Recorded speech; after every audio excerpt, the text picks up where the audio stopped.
Welcome to the War Academy channel. Today, we have a very curious program, in which we are going to see how the last visit of the German leader to the front troops was like. This took place specifically on March 13, 1945, approximately a month before the Battle of Berlin began. After this meeting that Hitler had with the commanders of the Vistula Army Group, he returned again to Berlin, never again leaving the capital. But before going with this last action, let's put ourselves in context, to see how the events that finally led to this last appearance unfolded. To that end, we have to go back to July 20, 1944, when he suffered the attack that almost ended his life. Hitler was currently in his East Prussian compound, known as the Wolf's Lair. This was one of their largest barracks, from which the actions of the German armies on the Eastern Front were directed. When this attack took place, the German troops were suffering heavy defeats on both fronts. On the one hand, the Western Allies were about to break through the German defensive lines in Normandy, and on the other hand, on the Eastern Front, the Soviet armies had continued to advance at full speed since a month ago. They had launched their Bagration operation. After this attack, Hitler was changing residence quite frequently, either due to the crises that were experienced on the different fronts, or for health reasons, because in August 1944, he had to undergo a throat operation in Berlin. The German leader left his favorite residence in the Alps, never to return again, on October 16, 1944, to go back to the Guerra del Lobo barracks in East Prussia. This complex had to be evacuated in November of that same year, due to the proximity of the Soviet troops that were already a few kilometers away. By this time, when a defensive line had been established at the height of Warsaw and the Vistula River on the Eastern Front, eyes were now focused on the western sector, before the imminent launch of a new German attack on the Ardennes.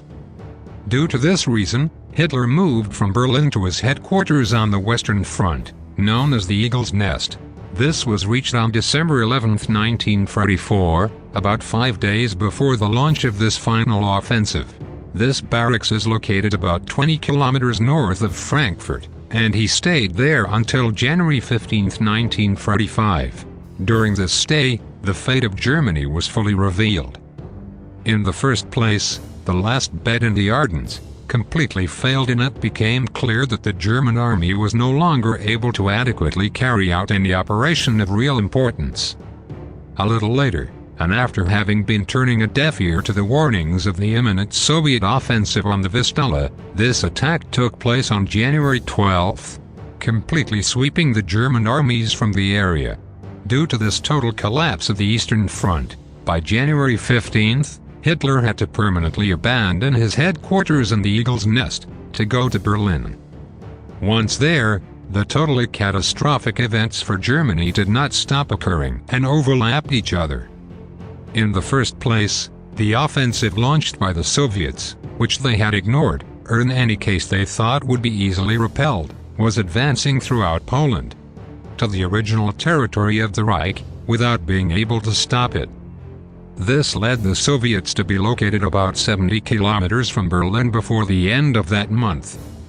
On the other hand, the situation on the Western Front, although not yet critical, would soon be in mid-March, with the definitive breakdown of the German front, and the penetration of the Allies into the heart of Germany.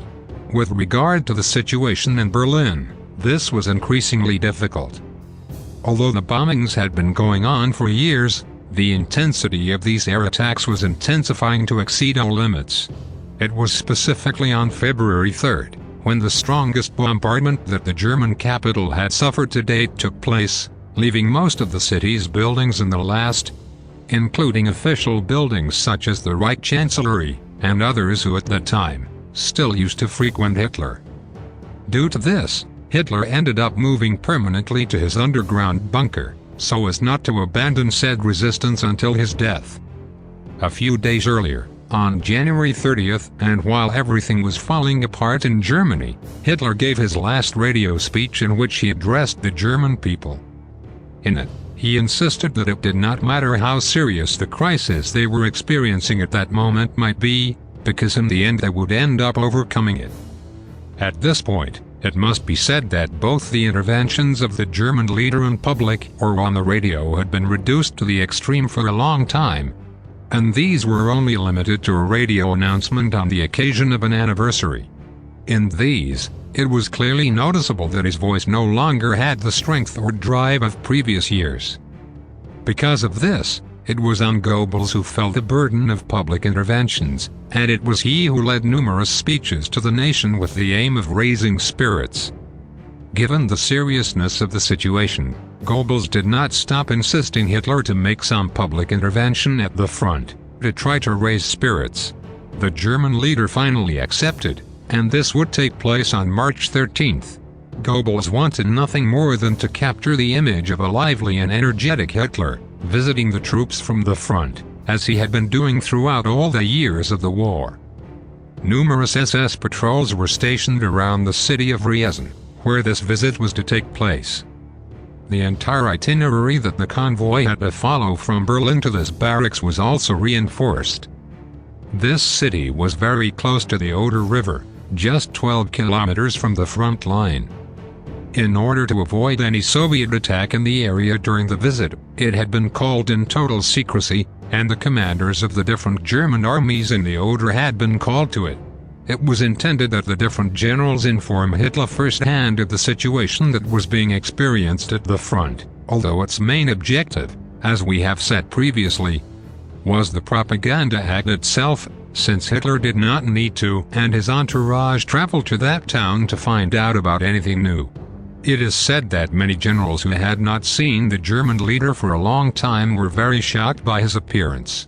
One of them wrote in his diary that he had seen the Führer's face totally white as lime, and that his eyes, although before transmitting strength, were now totally dull. It was General Buss, commander of the 9th Army, who was in charge of giving Hitler a general presentation of the situation. It warned that the German defensive line was quite weak, and that a powerful Soviet attack was expected for the next few weeks. After this presentation of the general, the German leader took the floor. During his speech, Hitler spoke about the need to maintain the defensive line along the Oder at all costs, since as was evident, this was the last defense of the German Reich. Finally, Hitler alerted his generals that Germany's reserves were totally depleted, and those weapons and ammunition with which they had been endowed were the last available. At this point, the German vehicles were forbidden to start the engine, if it was not in a total emergency need, and the artillery pieces had only 2 shells per day, which were being saved for the final Soviet offensive.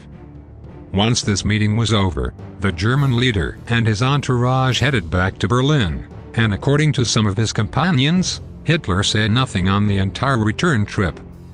This was his last trip outside Berlin, after which he had a month and a half left in his bunker at the Chancellery.